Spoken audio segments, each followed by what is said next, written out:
So in this video, we're going to look at solving absolute value equations again, but this time we're going to look a little more deeper than we did before.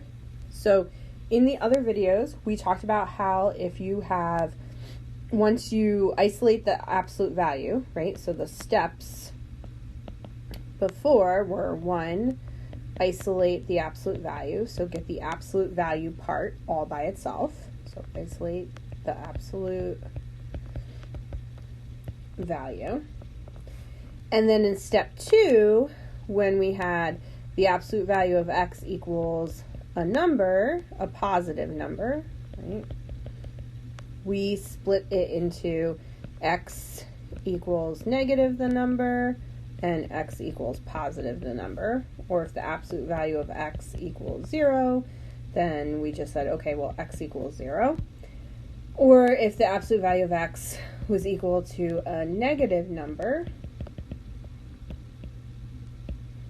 then we said there was no solution.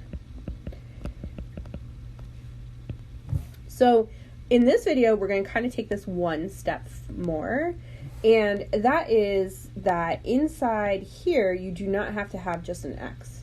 So rather than an x, you can have a bunch of stuff. So this here was like our old step 2. So we can think about now our new step 2 is really if I have a bunch of stuff inside my absolute value being equal to a positive number, then we're still going to split it like before, still into a negative and a positive case, but this time we're going to say stuff equals the, stuff equals negative the number, or stuff equals positive the number. Same as before, if you have a bunch of stuff inside your absolute value being equal to 0, then you're just going to set your stuff equal to 0. And just like before, if you have a bunch of stuff being equal to a negative number, then there's still going to be no solution. So we still have those exact same 3 cases. It's just that they look a little different now. So let's try some. So for example, let's say that I have the absolute value of 3x plus 9 being equal to 12. So in this case, the absolute value is already all by itself, right? So here's my absolute value signs. It's the only thing that's here on the left-hand side. So at this point, I'm going to split into that negative case and the positive case. So I need to solve 3x plus 9 equals negative 12. And I also need to solve 3x plus 9 equals positive 12. So subtract 9 from both sides. In this case, we get 3x equals negative 21. Divide both sides by 3. X turns out to be negative 7. In this case, again, subtract 9 from both sides. We end up with 3x equals 3. Divide both sides by 3, and we end up with x equals 1. And just like before, you could always check your answer. So if I looked at negative 7, 3 times negative 7 is negative 21. Negative 21 plus 9 is negative 12, and the absolute value of negative 12 is positive 12. Same with x equals 1. Plug it in here. 3 times 1 is 3, plus 9 is 12. The absolute value of 12 is 12. So we'll do a couple more examples. So, So for example, solve A.